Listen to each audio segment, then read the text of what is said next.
in automotive sector, there is different needs. There is application search. So like in auto industry, definitely there is, we call it application search. So if I'm looking for a particular product, let's say if I'm buying a part for my car, so that, what is the year, make, model of my car?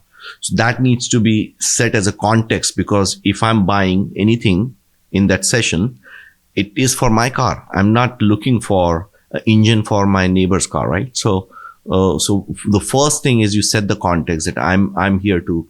So the catalog gets trimmed, or the search becomes smarter based only on that application search. That means you are looking for product that only applies to you, to your car, right? So there is that differences there.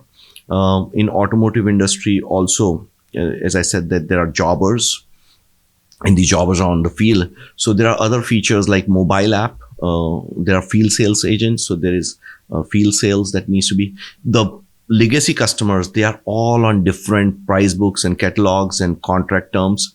So each and every customer, there's no sanity that I have 3 different tiers of customers with 3 different price books, right?